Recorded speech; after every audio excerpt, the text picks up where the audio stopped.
Jane, I was wondering, obviously you represent or you work for the BFI. Um, what is the traditional model of distributing a film? Is there, you can't say there is anymore, but has there always been a traditional model of distributing a film?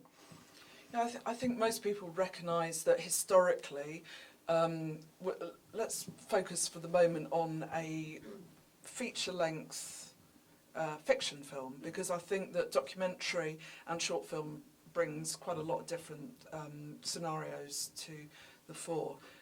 So what used to happen was that a film would be made for a production finance package, the distribution rights would be part of the financing of the film, or would be sold on at one of the major film markets, either by a sales agent probably, or by a producer, to territorially independent distributors or distributors working across territory. So for example, like in my previous company, I'd buy UK and ERA distribution rights.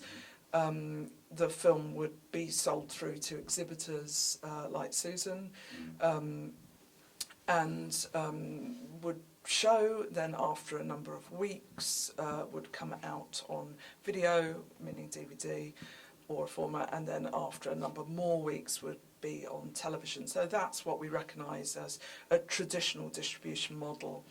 Over the last few years, things have completely changed, and I think that's what we're really going to get into today. Obviously, the advent of the internet has opened up an enormous amount of possibilities for filmmakers to show their work and to distribute their work. Also, 35mm has been overtaken by DCP, digital cinema packages, which theoretically make it easier to get films on in cinemas that have DCP projection. Not all cinemas have DCP, as I think we know. We're sitting in one of them now. Similarly, the DVD market has peaked and is in a relatively slow decline. Also, the online market for video on demand is quite slow to reach its heights that were predicted for it 5 years ago. And in terms of television, the market for screening fiction film on television has really shrivelled a lot over the last few years. Is there any particular reason why TV is it just money, or is it? Yeah, I guess. I mean, some of the TV platforms do sort of studio deals. So they're tied up with major studios, which makes it really, really hard for independent filmmakers' work to be sold through to television. The TV buyers at BBC Two and Channel 4 used to be very powerful, and that power has really diminished quite considerably. Yeah, I mean, there's a generation of people who got their knowledge of film from Moviedrome or whatever it might be, not necessarily the cinema. Tom, you said you started in 2000. Has that mean that you've been working throughout that 15-year period where things have changed so dramatically? Absolutely. I mean, we started with 35mm and maybe 6 films being released every week. And now we're usually averaging about 20, I think, these days. So space for cinema space is actually reduced considerably, even though there are more cinemas. And with DCP, for example, we presumed it would give greater choice. And I think rather than a greater choice of films, what it's done is given you a greater choice of cinemas to see the same films. That's one of the big drawbacks, I think. And what knock-on is there for you then in terms of that? Is it finding venues or? Yeah, it's always it's always a fight. So you have to fight for space every week when you're launching a new film, and the amount of time that you get to make the film work has reduced dramatically. And I think, we always used to think that it was the multiplexes that would move the films on really quickly if they don't perform the opening weekend. But generally, our films will play longer in the multiplexes than they will do in the art screens now, because in the art screens, you have to have a very rapid turnover, don't you? Yeah. And very often the films don't get the chance to breathe, which they used to have. And Christo, as a documentary maker, those changes, you've been good for 8 years, but within that, how the internet works, how, say, more information about film being available through the internet as well, has it helped or hindered you, these changes? Yeah, it's definitely helped, but I don't want to exaggerate in the sense that it's still not easy. I mean, just very briefly, obviously, it is true that the digital revolution has transformed the opportunities for the sorts of films we make. It's reduced the cost of making them dramatically. It has enabled us to communicate with audiences in ways that you couldn't before. It's enabled us to distribute them to an audience you couldn't before. It enabled us to raise money in ways we couldn't before. And and as a result of that, all of that's been good. Of course, we're not the only people who spotted this, by the way. And so getting people to know that your film exists is a massive, massive challenge. I'm constantly, and rather disturbing that I am still constantly surprised by how we may have a film that's had quite a lot of national publicity, that we have identified the core audiences for it, particular interest groups, community groups. We've had very targeted emailing campaigns to them. We've built local champions in individual towns, and still I will go to that city, and if someone who is an absolute core fan for our film says, I've never heard of your film. And so, of course, we have all these tools, but we have to work really, really hard to get people to know the film exists. And then, exactly as Tom says, I mean, we can't expect anyway our films to run for weeks and weeks, although we have recently had one that did run for 3 weeks in central London, but that is completely exceptional. So, it's hard to reach the people, and then there may be 1 or 2 opportunities they've got of seeing the film in a cinema.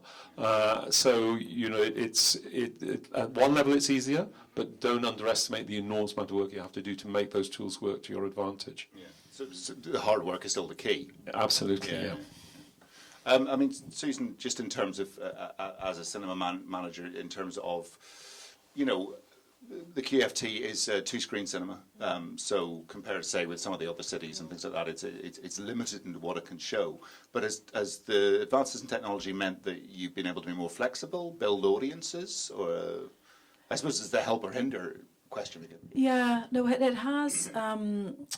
Digital technology has been fantastic for us in many ways, because it means that we can swap things around between different screens. We if something's selling out every night, we can move it into a bigger screen, and if something isn't performing so well, it also means that the traditional model, when you were moving a big film print around, there's quite a lot of costs with that. And it really didn't justify maybe having a film for less than a week.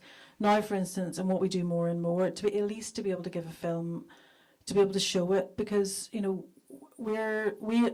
who works at QFT loves film. We want to try and get films out there, and they deserve to be seen by audiences. So even if all we can do is give them 1 or 2 or 3 screenings, we will do our best to try and get them, at least give them a chance. So the benefit of digital technology for us is at least we can, give a film a couple of screenings at the very least, and we'll do our best to support it. But, when you are working in a situation where you've got, if you think maybe, there's a week coming up at the end of November, there's something like 21 films on the release schedule, which is crazy. And I think it's one of the weeks where something like Spectre, the new James Bond, or, there's something fairly big that might have just come out the week before. So it's, you can just see all the multiplex screens are going to be clogged up. And we're basically in a position where the people who look after all the other films are coming, show our film, show our film, show our film. And it's really difficult when you've got 2 screens trying to accommodate that. And we do want to support films as much as we can, but it's a real challenge fitting everything in. And it's like a jigsaw puzzle, really trying to actually give films a chance to be seen, even if it's only just once or twice. So while it has been great in terms of flexibility, what it means is, it has opened the floodgates, I think, for lots more films to be out there. And what can you actually do that? Because when you're in a situation where everybody's got their hand up crying for attention, Christo, is how do you actually decide, what to see and what to show and what to kind of commit to, really?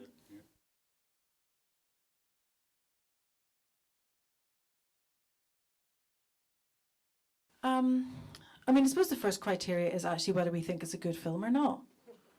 I mean, ultimately, you know, whether we think it's something that deserves to be seen.